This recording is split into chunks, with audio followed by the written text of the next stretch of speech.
Les jeunes viennent au PMI pour rencontrer le monde des armées et puis ils y découvrent d'abord le côté tradition qui leur plaît beaucoup.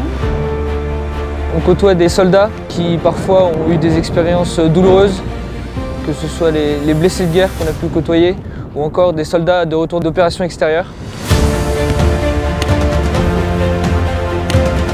Ce qui m'a le plus étonné, ça a été de voir toutes les nations réunies dans un même but, de voir tout le monde prier, mais aussi l'ambiance festive qui s'y trouve. Lorsqu'on descend vers le sanctuaire, au pas cadencé et en chantant, les élèves sont d'une fierté remarquable.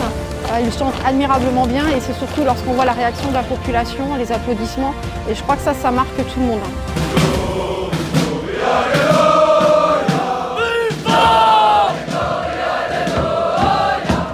La porte d'entrée, c'est plus un moment de fête, de rassemblement, de cohésion. Et les fruits, eux, sont vraiment spirituels.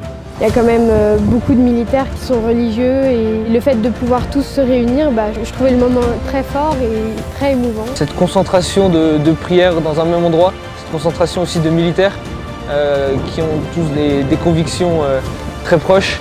J'ai le souvenir de militaires américains qui sont venus déposer un cierge pour Arnaud Beltrame. J'ai toujours été croyant, mais je n'ai jamais été baptisé. Quand j'ai vu tout le monde se rassembler, je me suis dit je crois en Dieu, mais je veux être pratiquant aussi. Et je me suis dit j'ai envie de me faire baptiser.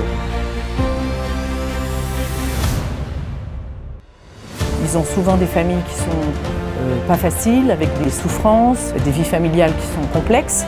Et donc c'est très important pour eux de venir se ressourcer auprès de Marie, auprès de la grotte, avec le message de Bernadette.